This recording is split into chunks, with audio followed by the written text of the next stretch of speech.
Hi friends. Sunday Bigg Boss episode అయితే అయిపోయింది. Sunday actually వీళ్ళకి ఏమైనా ఆప్షన్ ఉంటుందేమో, తెలుగు రానోళ్ళని ఏమైనా తీసుకోవాలి, తెలుగు రానోళ్ళు ఇంకెవరు ఉన్నారు, ఇంకెవరిని తీసుకోవాలని వీళ్ళు ఏమైనా అనుకుంటారో తెలియదు. కానీ నిన్ననే ఫ్లోరా సైని గారు ఎలిమినేట్ అయిపోయారు. అయిపోయిన తర్వాత ఇప్పుడు వైల్డ్ కార్డ్స్ అయితే ఎవరైతే వచ్చారో అందులో మళ్ళీ ఇంకొకరిని తీసుకున్నారు, నిఖిల్ నాయర్ అని తీసుకున్నారు. ఆయనకు అంతో కొంచెం తెలుగు ఆయన అర్థం చేసుకుంటాడు, కొంచెం మాట్లాడుతుంది. కానీ ఇంకొకరిని తీసుకున్నారు, గౌరవ్.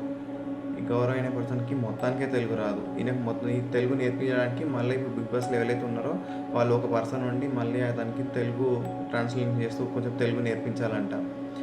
బయట తెలుగు ఫిలిం ఇండస్ట్రీలో తెలుగు వచ్చి తెలుగు మంచిగా మాట్లాడుతూ ఆపర్చునిటీ కోసం వెయిట్ చేస్తున్న వాళ్ళు చాలామంది ఉన్నారు. అంతమంది ఉండగా మళ్ళీ తెలుగు బిగ్ బాస్లో ఎవరు చూస్తారు? తెలుగు వచ్చిన వాళ్ళే చూస్తారు.